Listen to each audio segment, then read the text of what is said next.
What's up, guys? Welcome to Betting on the Beat. I'm Ben. Let's get right into it. Woo! It's a new world record. Getting right into the video. I wonder if I could do it even faster. I believe in you. Let's get it ready. What's up, guys? Welcome to Betting on the Beat. I'm Ben. Let's get right into it. Wow. Definitely a world record or something. Now, how about slow?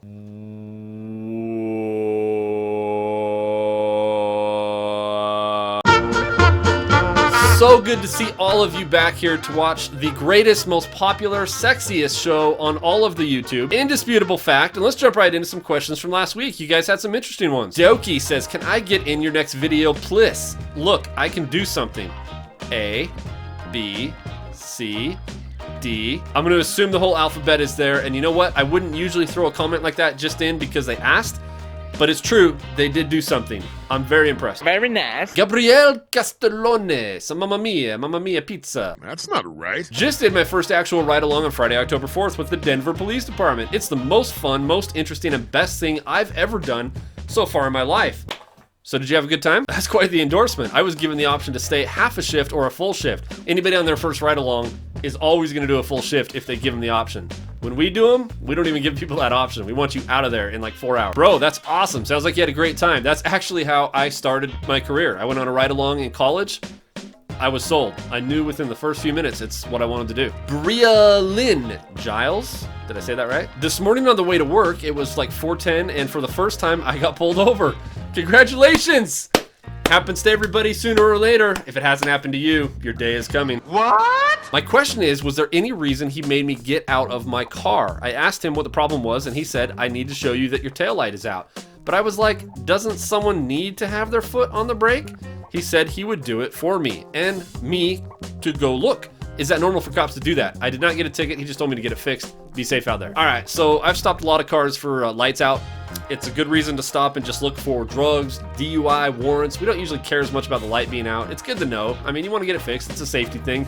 But most cops don't care as much about that as they do just playing the numbers game, hoping they find someone that truly needs to be off the road, something that they really want to find. So to me, this seems like a little bit going the extra mile. I don't know that I'd get somebody out of the car and have them look at the light and get in their car, and unless he's being really sneaky and offered to do that so that he could smell inside your car or look around while he was in there.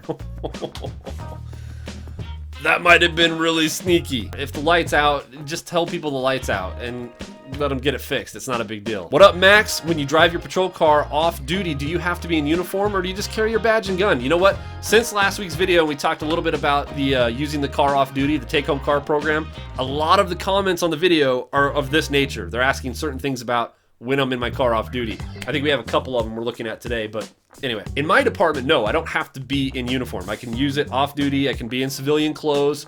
We are encouraged or required, I'd have to look to make sure. We are encouraged at the very least to have our gun on us. And if you have your gun, you need to have your badge to show that you're a law enforcement officer. I think almost all cops, if they're out driving their car off duty, is gonna have their gun and badge. It's just a good idea anyway, if you think about it. You're a target. You're obviously the police. You want to be driving around and not be armed? That would be unwise. Mr. 741329500950021T minus T. How do you feel about blacked out police cars? My city recently started using all black cars with ghosted marking. You know, mister, when that came out, when I first saw that, I thought it was the coolest thing I'd ever seen, to be honest. I really thought it was a neat idea, and I like the way the cars look. I still think they're okay, but it's so common now. I see a lot of departments that have just kind of hopped on that wave, and I think it's not as cool just because it's been around for a while. But, you know, I'm down as long as they do it right, and it's a good paint job and the markings, you know, whatever. Steven, did you get injured when you fell off the back fence? Steven, what are you did you watch the video? Bro, I did not get injured. I was pretty clear. I jumped off that fence in majestic fashion, and it impressed her. Melissa Harmon, good video as always, Officer Ben. Thank you, Melissa. Has anyone ever passed, drove around you? Like they say, nobody ever passes a police car. Well, I can tell you where I work, that's not true. Everybody passes police cars. I get passed all the time, and I usually go... I'm afraid that information is classified. And even then, I have people passing me all the time. Sometimes fast, sometimes ridiculously fast. If it's ridiculously fast, everybody around is looking at you like, really?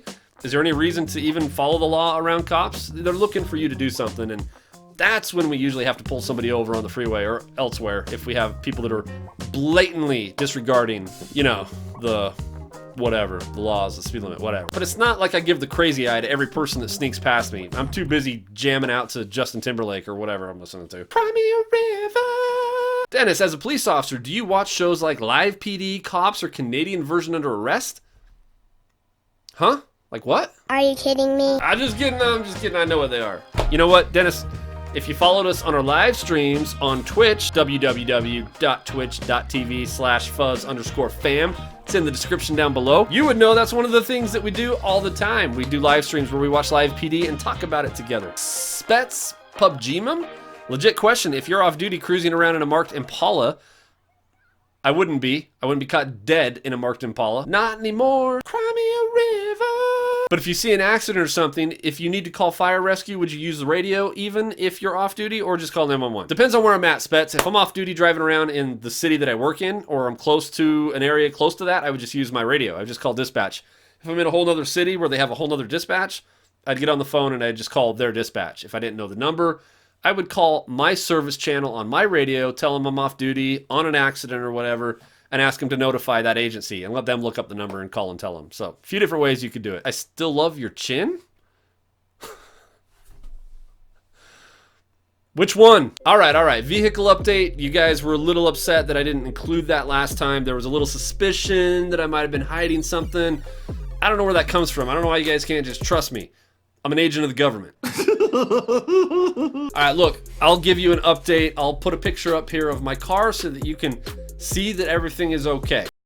Okay, happy? Everything's good. All right, moving on. There was also people upset that we didn't do the weather report. So let's go to our weather for this week. Oh, cold. Tickety boo. All right, now I don't think we have any sponsors or anything else this week, so we can actually jump right into the call. Okay, all right, so...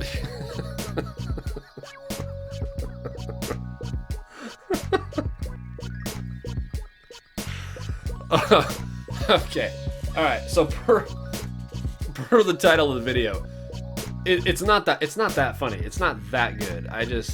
I enjoyed it quite a bit, so it's you know when you've entered the no script zone.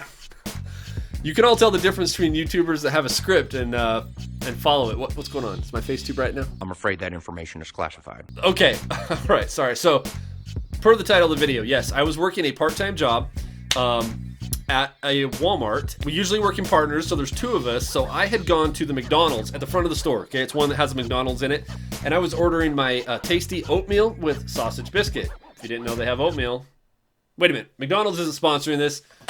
They don't have anything. Don't worry about it. I was in line and I was about to get my food, and I turned around and noticed my partner walking towards somebody, and I thought he was just going to give a sticker to a kid or something, because he does that a lot. And it took me only a second to realize he was going hands-on with a transient. He was having some kind of a kerfuffle. So I set down my chocolate milk, which I had bought, and left it on the garbage can in the McDonald's, forgot about my order, and ran over there to go help him. Right as he was, telling the guy we're going back to the office, stop resisting, the guy was like talking crap and trying to pull away from him. So we get back into the office and he starts talking to him, and I still haven't figured out what brought this all about, right? So here's the down and skinny on it. The what now? Why is every video I have to say something stupid that makes no sense? So what my partner saw was he saw this guy as he was preparing to leave. He had passed all the points of sale, right? He took something out of his pocket and tossed it.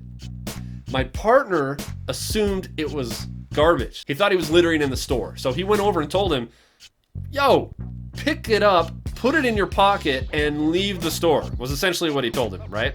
So at this point, once I explained what actually happened, you're gonna have to put yourself in the mind of both men, the suspect and the officer. This is what's funny. The item that the suspect took out of his pocket was not garbage.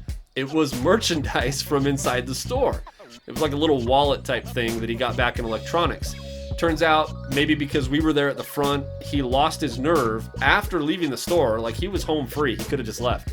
But he lost his nerve and decided to ditch the item right in front of the cop that's sitting there watching him. He thinks he's good because he's not leaving the store. He's like, I'm still inside. Here, I stole something, but, never mind. And I'm gonna leave. So my partner comes over and essentially orders him, pick up that merchandise, put it back in your pocket, and leave the store. This guy's obviously thinking, whoa, whoa, whoa. No, no, no. No.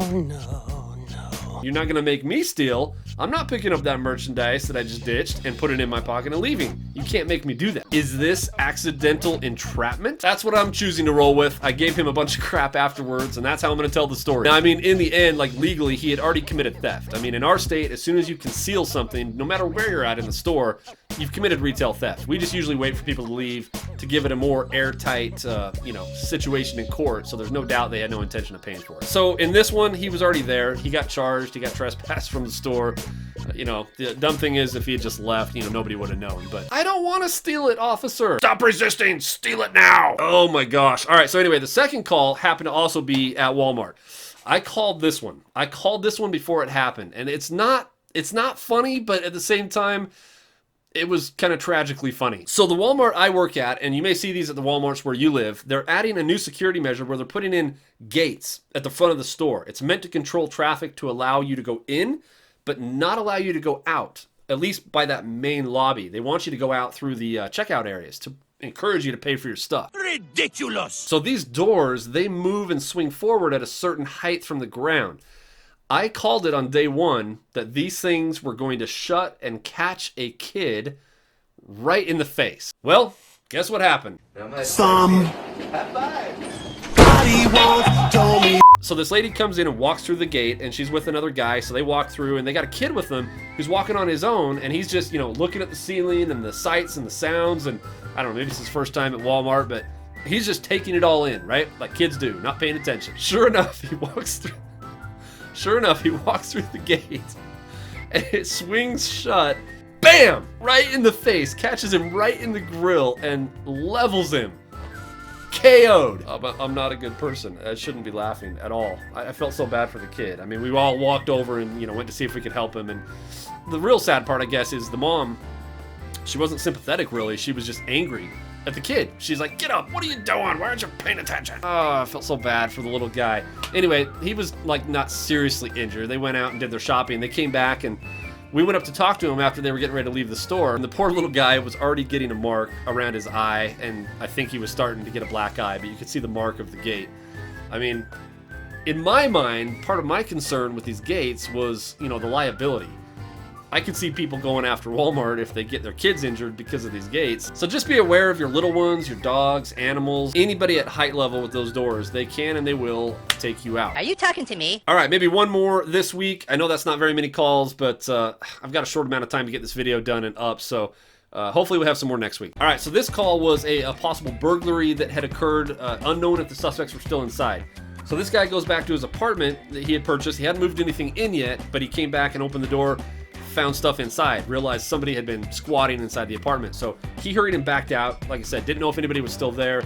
Did the right thing by calling us. The interesting part of this call was the information in the notes, and this is usually for anybody that we go meet. Our dispatch gets the race, the age, gender, all that type of stuff, so we know who we're looking for. So it said in the call that this was a male black adult, approximate age, and gave a description of who we'd be meeting. So I called the guy and told him we were on our way over, and he said he'd meet us there. He became really concerned, though, about the fact that he was the complainant. He was the victim. He told me several times, now, sir, I want you to understand and know that I am a black male. I am the victim in this case. This is what I'm wearing. This is the car I'm driving. I will meet you here. I want to emphasize I am the victim, not the suspect. At the time when he said it, to be honest, it bothered me a little bit. Not a lot, just it kind of irked me a little bit that somebody had to make so certain that we knew, because what are we going to do if we thought he was a suspect? Lots of different perspectives that you could have on this. All depends on the experience that you've had. Maybe he comes from an area of the country where there's been some really bad stuff. So we went and met him, and he was very, very, animated and had his hands out where we could see him when we met him, and we shook hands. And once we met and shook hands, everything was fine. He kind of chilled out a little bit. But we went into his apartment, we cleared it, we made sure nobody else was inside. And one weird thing about this was there was a suitcase in there that had some cards in it that belonged to whoever had been squatting in there. So we pulled out the cards, seeing if we could identify who they belonged to, and it had a name on one of the cards. So I went out to my computer and I ran the person's name. It came back to an address in the same apartment building we were at. Different apartment upstairs. His was downstairs, but same apartment building. Yeah, so I'm trying to figure out and picture in my mind Like, did his neighbor come down and squat in this apartment? Or, I mean, they weren't using it as storage. Clearly somebody been living there, like homeless people, you can tell. So I went up to the apartment, knocked on the door to see if they were there, and they didn't know who that person was. They didn't recognize the name, and they said they lived there for at least 6 months. So I put the mystery to you, good people. How do you think a credit card belonging to an individual who used to live in an apartment upstairs ended up in a suitcase in this apartment? You may be smarter than me. That won't be hard. Because I didn't figure it out until we talked to the manager of the building, who said, yeah, she used to live here. You know what? She still gets mail here. So the guys that had been squatting, or gals, in the apartment had obviously been stealing mail out of the mailboxes where the mail for this gal who used to live there is still coming to, and they took out a credit card. Mystery solved. So anyway, we did a report, no idea who the suspects were. He's gonna throw away all their stuff and continue living in his apartment after he gets it rekeyed, of course. So thank you guys for watching this week. We are glad that you're here. Please remember to subscribe if you haven't. Leave a like on the video so the YouTube algorithm can help more people find our channel. Can't wait to see what happens this week on the job and share it with you guys. Hopefully we talk about some more calls on the next video. But everybody have a great week, and we'll see you next time. Hey! Let's go! Back! Somebody once told me